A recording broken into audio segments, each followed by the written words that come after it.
हल्द्वानी पहुंचे कांग्रेस प्रदेश अध्यक्ष करण मेहरा ने कानून व्यवस्था और महिला अपराधों को लेकर राज्य सरकार पर जमकर हमला बोला।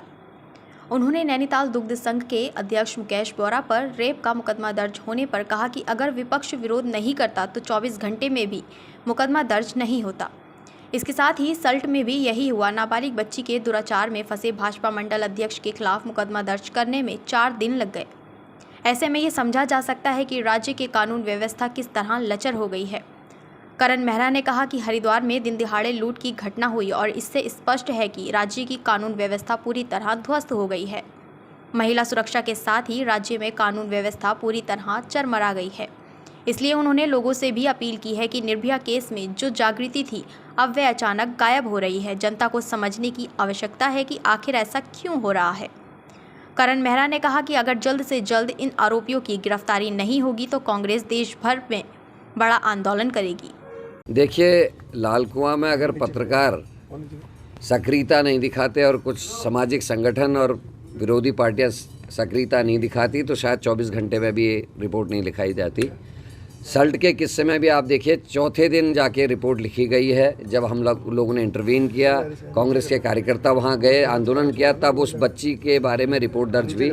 और बलात्कार हुआ या नहीं हो उसकी पुष्टि कैसे होगी? जब 5 दिन बाद मेडिकल होगा तो क्या है उसका मेडिकल का असर आना, ये आप सब समझ सकते हैं। अंकिता में उनका इन्वॉल्वमेंट, 14 साल की बच्ची का ओबीसी का उनका कार्यकर्ता, तो ये सारे प्रकरण में है। और मैं तो महिला मोर्चे को देखकर दंग हूँ।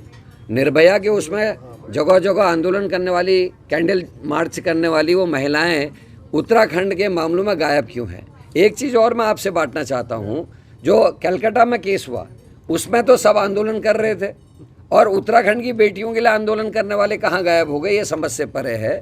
तो इसको पब्लिक को समझना चाहिए।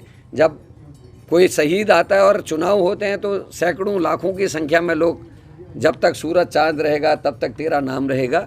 और जब आगे पीछे हमारे बच्चे दीपक आया, अन्य लोग आए, वो भीड़ नहीं थी।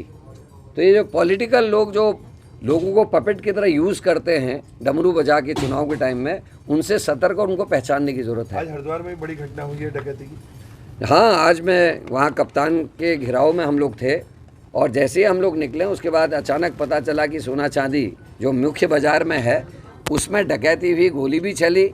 और दिन दोपहर ये समझा जा सकता है कि अब सरकार है या नहीं, प्रशासन है या नहीं, पुलिसिंग है या नहीं, पता ही नहीं चल रहा। ऐसा लग रहा है कि सांडों को जो है छोड़ दिया गया और बीजेपी ने तो अपने जो कार्यकर्ता उनको लाइसेंस दे दिया कि जो चाहे वो करो। कांग्रेस लगातार आंदोलन कर रही है, सड़कों पे है, ताकि लोगों को अवेयरनेस हो, लोग समझें। और नेताओं को डराने का एक ही तरीका है कि जनता में नाराज़ी दिखे, और जनता में अगर नाराज़ी दिखेगी तो हो सकता है भारतीय जनता पार्टी के जो सरकार के नुमाइंदे हैं वो थोड़ा सा उन पर अंकुश लगे और ये अपराध रुकें। जिस तरीके से यतीश्वर आनंद ने मोनू की हत्याकांड के बाद बयान दिया प्रेस में कि डूब के नहीं गोली मार देनी चाहिए थी, इससे भारतीय जनता पार्टी की मानसिकता को आप समझ